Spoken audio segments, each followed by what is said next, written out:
por fútbol. Bueno, pero hoy vamos a hablar de viviendas aquí. Bueno, Dale. además de concejal, por supuesto sos arquitecto, tenés tu estudio y demás. Digo, ¿hay alguna política de vivienda en Villa María? Porque cada vez que el intendente Martín Gil va al Consejo Deliberante, y vos lo escuchás, anuncia distintos planes, distintos programas, algunos en ejecución, otros por ejecutarse, otros con proyectos ambiciosos, hasta de 600 viviendas. Digo, ¿existe, no existe? ¿Está a la media? ¿Qué balance haces al respecto? A ver, Martín, está claro que esta gestión no tiene una política de vivienda. Digamos, una política de Ahí vivienda... llegó el cafecito de nuestra productora, Muchas Mónica gracias. Panero. Muy bien.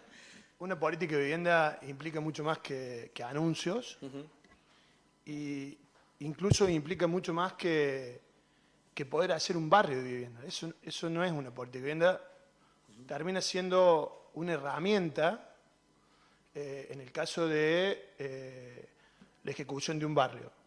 Pero la política de vivienda implica una idea integral en donde se tiene en cuenta en distintos aspectos de la ciudad, y para eso cualquier gestión tiene, como decía recién, para ser claros, es como que vos tenés una caja de herramientas en donde tenés diferentes cosas para poder interactuar, y una de esas es un barrio de vivienda, pero otra puede ser generar convenios públicos y privados, otro puede ser la generación de lotes, es decir, un banco de tierras, Tierras propias. una política de alquileres, o sea, es algo integral. Y no solo para un solo sector, digamos, lo cual podría ser una vivienda social, la de interés social, la que comúnmente llamamos así, sino que también hay otras personas que necesitan vivienda, digamos, gente jóvenes, que recién empiezan, que están recién formando una familia, que están empezando, que se recibieron, son profesionales, están empezando a trabajar y tampoco tienen vivienda. Clase media. Digamos. Clase Exacto. media. Entonces, no es solo el relato de decir vamos a hacer 300 viviendas. Incluso también uno puede advertir las ideas equivocadas que significan por ahí plantear un montón de viviendas en un sector extremo de la ciudad, con todo lo que implica eso para el desarrollo de toda la ciudad. Eso implica llevar infraestructura para allá, implica, si bien las tierras son baratas, que muchas veces la decisión del gobierno es ir a lugares donde son baratas las tierras, y después termina siendo mucho más caro llevar todo para que ahí pueda haber viviendas. ¿Y hay espacios en la zona céntrica para ir completando, digamos, los lugares vacíos, para decirlo de alguna manera? Bueno, ¿O fíjate, espacios verdes? No, uno no se trata de sacarle espacio verde a la ciudad, porque a la ciudad le hacen falta espacios verdes, pero sí empiezan a aparecer. Vos fíjate cómo surgió este proyecto de viviendas en altura, que vendría a ser para clase media, que si bien hace del año pasado que se viene diciendo que ya va a arrancar y todavía no arrancó. Sí, el procrear, digamos, el edificio de procrear. Y que bueno, que eso fue también una idea a partir de todo un problema que trajo aparejada las 400 viviendas que es del 2010, y eso terminó en un juicio que después esas tierras que tenía el municipio se había decidido que con eso iban a pagar el juicio. Nosotros nos interpusimos con eso y propusimos decir, che, ahí se puede hacer otra cosa. A partir de ahí el Ejecutivo tomó una idea y después terminó haciendo otra cosa. Nos parecía mucho más interesante.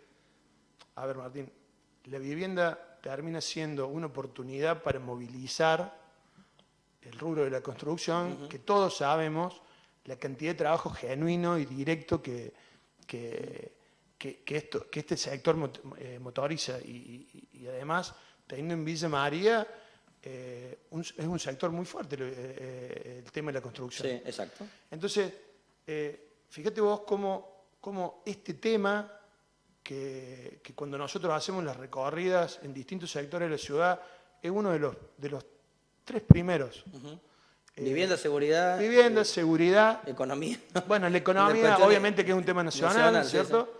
Pero vivienda, seguridad y todo lo que es el transporte y el tránsito son los temas que vayamos a donde vayamos, son los temas que siempre aparecen. Y son temas que si se trabajan, además dinamizan otros. Sí. Cuando uno habla con las autoridades municipales, no solo de aquí, sino de otros municipios también, dice, si nosotros como municipios nos ponemos a hacer vivienda, nos comemos todo el presupuesto, sería imposible hacerlo.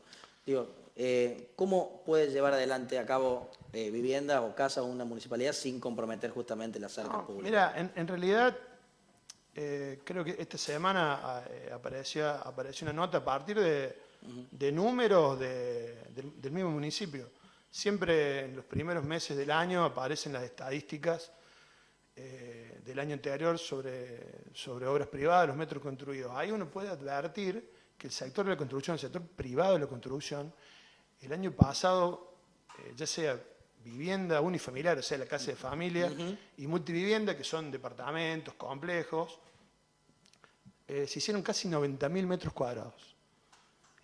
Y el año pasado. Siendo que el año pasado fue uno de los peores de los últimos 14 años. Y sabemos que la economía está mal, y asimismo el sector privado apuesta y es una cosa que no para. De hecho, vemos que el rubro de la construcción es uno de los que más moviliza la tasa de comercio e industria. Entonces, cuando vos dividís esos metros cuadrados, esos casi 90.000, para hacer números más redondos, en realidad eran 88.000, por un metro, por lo que mide la superficie de una vivienda social, que en promedio tiene 60 metros, advertimos que el año pasado los privados hicieron a razón de 1.500 viviendas, sin ninguna ayuda ni ninguna promoción del Estado municipal. De hecho, si vos le preguntás, más allá que yo formo parte por mi profesión de esta cadena de la construcción, el municipio no solo que no promueve la actividad, sino que hoy hacer un desarrollo edilicio implica quizás 6 meses de demora para llegar a una aprobación, lo cual ha hecho que la ciudad ha expulsado a que otras ciudades vecinas se desarrollen ahí, o sea, porque es más simple. ¿Porque trabajan en obras privadas allí en esa área en particular? Sí, no solamente obras privadas, sino que empieza a ser todo un mecanismo muy burocrático que hace que para un inversor tomar una decisión, no hablemos de un gran emprendimiento, más de 2 unidades, sea un tiempo de espera que hoy la economía no te lo permite. Entonces, vos decís, che, el Estado tiene que estar ahí al lado, pero no para hacer las cosas más fáciles, no implica no pedir factibilidad, sino dinamizarlo. Dinamizar, los trámites. Exacto, y promover. Hay muchas cosas que el Estado puede hacer y decide no hacerlo. Y termina cargando todo ese peso de las tramitaciones en el privado. Es decir, vos señalás que si el privado pudo hacer 1.500 viviendas, para decirlo de alguna manera, tomando la cantidad de metros en relación a una vivienda social, obviamente que deben ser muchas menos, ¿no? Sí. Entiendo que deben ser menos. Pero digo, si el privado puede hacer esa cantidad de casas o departamentos, ¿por qué no lo puede hacer el Estado con un presupuesto gigante, ¿no? Seguro, porque tampoco se trata de... A ver, en estos últimos años, a los villamarienses nos vendieron que era bueno que tener un intendente en Buenos Aires porque iba a traer plata. ¿Sí? Y ya finalizando su mandato vemos que todo ese dinero que vino no le cambió la vida de los villamarienses. Yo te pregunto a vos, mira, el año pasado en obras más o menos llegó Villa María 5.000 millones de pesos. ¿Vos te sentís 5.000 millones de veces mejor? ¿Vos tenés tu casa? ¿Vos viajás mejor? ¿Vos te sentís más seguro? Nosotros cuando hacemos las recorridas seguimos divirtiendo que no solamente están mejor, sino que están peor. Incluso, para decirte un ejemplo que siempre lo cito, en su primer año, allá cuando estábamos todos encerrados por la pandemia, que vino casi 300 millones para hacer plazas. ¿Sabes para qué se usaron? Se usaron para remodelar plazas existentes. Villa María no tiene un nuevo espacio verde. después de estos 4 años, esos 300 millones solamente sirvieron para hacerle un restyling a plazas o plazoletas. Entonces cuando decimos, che, obviamente que tener ese canal es interesante, porque en definitiva uno necesita dinero, pero es más importante la gestión. Y vos ves que con todo ese dinero, la ciudad sigue estando igual que hace 4 años, o peor incluso, porque hay muchos temas que se han ido empeorando, porque cuando vos no los trabajas, los problemas no se solucionan solo, se empeoran. Y así vos ves el transporte, ves el tránsito. Entonces, y el otro tema es que por ahí se toman decisiones, decir, che, vamos a hacer tal obra, quizás a lo mejor como quien va al supermercado, ¿viste? Y va pasando por una góndola y decís, bueno, yo necesitaba comprar fideo, pero pasé por la góndola, me ofrecieron torta y compré tortas. Y un poco así vemos que se toma la obra pública local. Han aparecido en anteriores presupuestos obras que después no se hicieron y en el presupuesto siguiente directamente desapareció. Caso, un puente que unía La Calera con el Hospital Pasteur. Era importante eso. Desapareció. Y era una obra que figuraba por 800 millones de pesos. Y en el presupuesto siguiente, que sería el que se desarrolla este año, directamente ni se lo nombra. No entonces decís, che, bueno, este año se ve que no había para puentes. Y Carlos, 3 o 4 aspectos claves de una política de vivienda en el caso de que ustedes fueran gobierno. Primero, tener en claro que tenemos, o sea, hay que blanquear bien cuánta gente tiene anotada en el Instituto de Vivienda. Aparentemente son 5.000 personas. Sí, entre 5 y 6, 7, por ahí, más o menos. Después, entender que, como decíamos recién, que hay otras personas que si bien no están anotadas, pero también tienen esa necesidad. Eso es lo primero como para tener un diagnóstico concreto.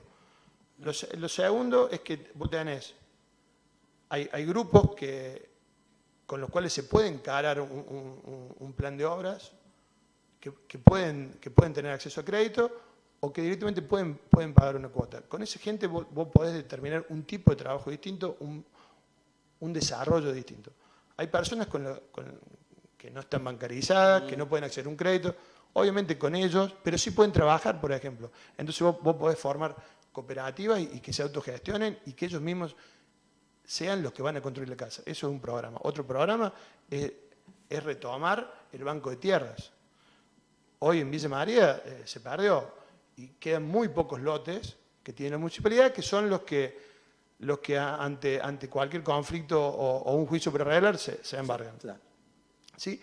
Y después, los convenios público-privados. El año pasado, estos privados que construyeron vivienda, por sus manos y por sus decisiones, pasó el doble del presupuesto municipal. Entonces, ¿cómo no va a conversar con esos sectores? Por eso te decía que no es solo ir a pedir a Buenos Aires un plan de vivienda.